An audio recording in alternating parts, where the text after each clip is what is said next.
The Night of Nihilus. Yes, this is brand new lore. It's all about Lion L. Johnson's return. Even more new lore. This is the juicy stuff that we've all been waiting for. This is from the perspective of other organizations, other chapters even, about the Lion's return. We have the Blood Angels, who are kind of not really trusting, well, certain Blood Angels that are really looking at the Lion with a different viewpoint. We have agents. We even have like Dark Angel accounts, random Space Marines, Chaos, even Xenos commenting on the Lion's return. So let's jump in and let's go through them all. Now, first up, we're going to look at the perspective of an Imperial agent, aka the Inquisition, learning of the Lion's return. Now, I've done a lot of videos. I say a lot of videos. I've spoken a lot about the Inquisition learning about the Lion. I think there's going to be some type of underhand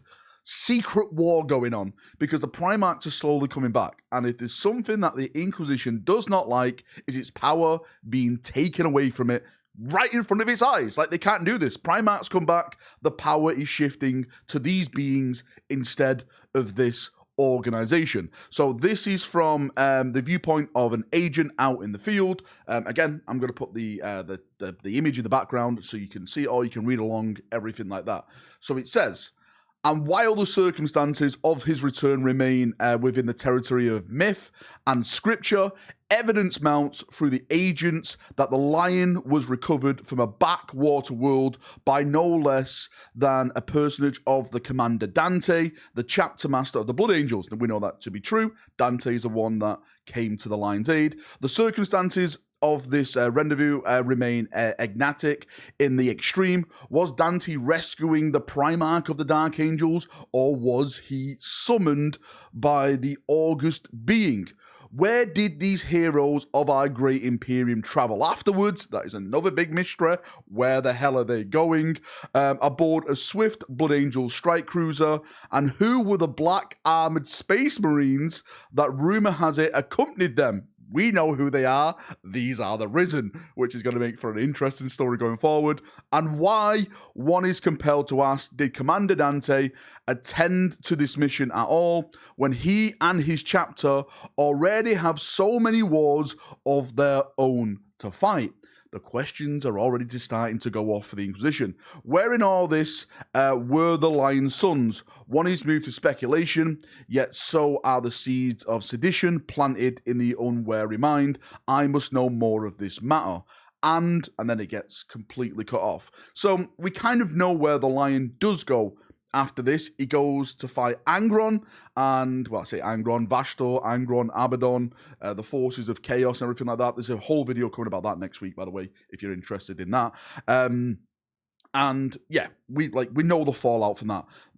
Angron's face gets bashed in with the shield, and then after that, the Lion basically rejoins the Dark Angels. He goes back to the Rock. That's what was leaving the battle, but we don't know what happens after that. We do know that our Lord Inquisitor is informed of the Lion's return, and he activates all his inquisitorial agents, which is a massive thing. So again, the Inquisition does know at this point the Lion has returned to the setting. And as I said at the start, I think there's got to be some type of secret conflict going on about these Primarchs coming back and taking power. Next up is the Night of Abhorrence. This is literally a successor chapter of the Dark Angel Legion. They were made during the Unknown founding, if I'm not mistaken. I put their image up in the background so you can see their color scheme. They have like a kind of Spartan vibe to them, which is pretty cool. This is them literally hearing the rumors and talking about the rumors of the Lion. It's the most Dark Angel thing you could ever respect. Again, I'll put the image in the background as I read it. So you can see at the top it says, repeater beacon, auto transcript, herald ident, Night of Abhorrence, clav code, gatehouse, cowl, vengeance, confirm, you know, beep, beep, beep, beep, beep. Standing exceptional order for all inner circle brethren. So this is the big order now. Stop concerning persistent rumors regards the supposed return of Lionel Johnson. So literally, there's rumors going around. They're like, just stop it, right? Just stop. Command primary suppress any discussion of the above within the ranks upon threat of penance and in persistence cases of excoriation. Commandant secondary process with existing fringe crusades and anti-Xenos operations. So basically, stop talking about the lion, right? And keep killing the Xenos. Faithless are those who turn their gaze from their duty in the name of hope. Then it says stop while the chapter command dispatching the delegation to rendezvous with a rock at an unknown location because it's redacted to determine what these rumors are. All Battle Brothers will proceed upon the assumption that they are falsehoods, and it says here possibly a test of loyalty by Lord Azrael, unless confirmation to the contrary is obtained, but the mask is donned by damnation. Basically, they're saying, just stop what you're doing with the rumors, stop talking, and just carry on killing. But the interesting thing at the bottom is that this is a test of loyalty? Like, how? How could this be a test of loyalty? If the lion comes back and you want to follow the lion, does that seem to be unloyal at some point now against Azrael's command? Like, who do you listen to as a Dark Angel? Who would you listen to as a Dark Angel? Azrael or the lion? Which one would you follow into battle if you're a Dark Angel or a Dark Angel successor? That is the big question for you. And moving forward, we have the next one, which is from a perspective of a Marine, which I don't know what chapter he belongs to. I would love to get your thoughts on this. Like, is it seems to me like Exorcist, but I'm not saying the Exorcist, but I don't know why. I'm going with the Exorcist, but it's probably open to, like, it could be any chapter. So it says, my lord, events history and credibility. In my last report, I told you I led Fireteam Styx into the foothills of the Rocky Mountains, hoping to locate the 9 armored cult. We found them, and by the throne, I thought this world was doomed. I have never seen anything as nightmarish as that shrine, deep amidst the mountain roots, crawling with entities. Lord, the cult were performing the ritual. Seemingly, the loss of the grimoires we buried had not slowed them. I was on the verge of ordering the fire team in. God Emperor knows we would have proven insufficient no matter our zeal when they came. I know this will sound, I know how this will sound, Lord, but I can only speak the truth of my eyes. It was a Primarch of the Adeptus Astartes, not Lord Gilliman, another. I could not mistake that power. The sheer sense of divine fealty and justice made manifest. He came garbed as a questing knight, with a winged helm and a blade and shield, whose equals I have never seen. Nor was he alone. A band of black-clad space marines fought at his side, every bit as villainous looking as he was magnificent. So, of course, that is, the risen, fallen risen. And the carnage they wrought amidst the cult. Lord, the threat to this world has been absolutely neutralized. We are proceeding with cleansing suites and rituals, and then we will await fresh instructions, and then with the turbulence the Imperium allows. In the meantime, presuming your indulgence, I will make what inquiries I may with this mystery Primarch. By the Golden Throne, my lord, I have never seen anything of that sort. And it says transmission interrupted, Vermilion override. I'm wondering actually now, rereading that, could this be a Grey Knight? Because it's all about rituals and cleansing sweeps and stuff like that. Again, I went with Exorcist because the image kind of looks like, Mark 10 with his, his neck collar and stuff. But it actually could be maybe Grey Knights a part of this. The Grey Knights have officially seen the Primarch, Lionel Johnson, return now to the Warhammer 40,000 setting. Again, another incredible account of his glorious return. Now, this text, which we're about to go over, is probably one of the most spiciest ones in this. This is about a Blood Angel commenting on the Lion's return and what that potentially could mean for Dante, the Blood Angels, the whole power vacuum going forward. So again, I'm going to put the text in the background. As you can see, astropathic message. Sorry, I can't believe you'd say something. My concerns have not yet abated, brother. They multiply like radweeds after a particle storm, growing greater by the day. Already, our Lord serves as warden of the region of the Imperium Nihilus. He bears a burden that most would surely find impossible. The warp storms show no signs of abating. The light of the Astronomicon grows no clearer, and yet he must assume more responsibility for the defense of the sundered half of the Emperor's realm. This is a duty, let's not forget, that was forced upon him as an honor by the Primarch of the Ultramarines, and now they say another of the Emperor's sons has returned to wage wars of his own through Lord Dante's protectorate. Is the Lion truly our ally, or will he seek to supplant Lord Dante? He's already presumed upon our aid at no small cost in lives of our battle brothers. Will he seek to do the same again? Who can say what such potent and singular beings will do, and what entitlements they feel or agendas they follow? I urge again, my brother, that we must be ready to watch over the chapter master as he's in turn watch over us all, the battle system and beyond. We must be wary, we must be prepared to act. So there's some Blood Angels out there that are, they're a bit like that. Like, I personally thought all the Blood Angels would 100% back the Lion to return. But from this chap, and I'm sure this is going to be echoed in other people's, they see Dante as the Lord of the Imperium Nihilus. This was granted to him by Guilliman.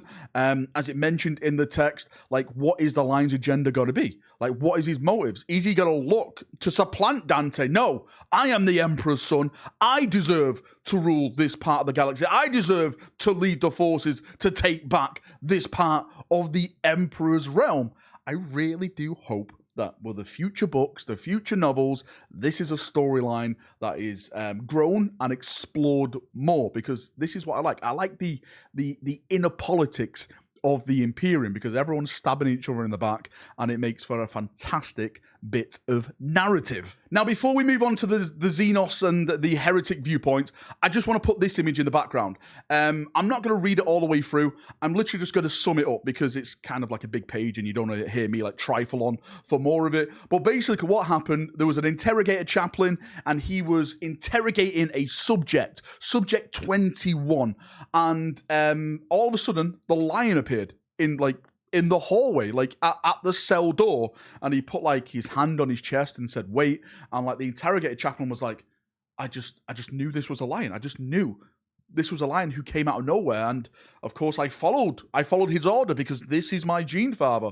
And then he waited at the cell door. The cell door opened after a cycle. He looked inside of it and no one was there. The Lion and the subject had disappeared. We know, of course, a Lion can do this forest walk, so he's literally taken this fallen Marine away from the interrogator chaplain and vanished with him, which again is going to start asking a lot more questions about the Dark Angels, their practices with the Fallen, aka the Risen, because most of the Fallen, right, or should I say a certain group of the Fallen, are loyalist, even though they're labeled as the Fallen. And this is what the Lion's doing. He's forgiving these Fallen and making them Risen, but of course that is going to have a lot of political play with the Dark Angels. How's Azrael going to react to that? Samael, Asmodai, like, how is this going to start affecting now the foundations of the Dark Angel chapters with the secrets and the practices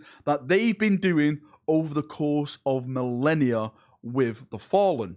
It is about to get very, very spicy. Hopefully, fingers crossed, it gets very, very spicy with them. And right at the end, what we have is two accounts, one from a heretic and one from the vile Xenos known as Eldar. You didn't foresee this, did you? You bunch of pointy-eared losers. Right, so the first one we're going to cover is the Death Guard one. This looks like, well, it's from a Nurgle Marine. I think I can just make out his Nurgle pattern, his Death Guard pattern on his chest, and it says, "Great Master, O favored of the dark gods, I do not know or what he was. He was nothing I have ever seen. His fury, his power, his sheer hatred of us. He clove our... I'm laughing because his Death Guard crying. He clove our lines as easily as his terrible blade cut through the bodies of every legionary that dared stand before him. We could do nothing infernal. Nothing. Even Gar the Reaper fell before him with a single blow. I beg you, believe me. I beg you." So the lion has literally put the fear of the Emperor in the Death Guard now, and I'm sure he's going to do that with many other Chaos Marines, everything like that. Like, it's always hilarious. Like, every time Abaddon does an amazing plan to try and foil the Imperium, to try and bring it down, he literally resurrects a new Primarch. Can we just let Abaddon do all the plans so we can have all the Loyalist Primarchs returning? Because he is literally helping the Imperium more than destroying it at this point. Anyway, let's move on to the next one, which is the Eldar one. And of course, this is Eldar. I foresee into the future. Again, I'm going to put the finger up in the background. Horrors I see in the past of this beast of Caliban. Horrors I see in his future. Much he sees, much he knows, much he suspects and plans and hides, but is in which that remains hidden to him that he will prove most terrible of all. So apparently there's still some things hidden from the lion. I wonder what those things can be. Then again, Eldar, like everything they say, you have to be taken with a grain of salt. They're like rumors at the end of the day. It's like rumor rack, okay? You can't really trust the Eldar. You want to, right? You want to trust them, but they always have their own agenda in this and at the end of the day. Right, that is enough waffling from me. Thank you for coming. Thank you for watching.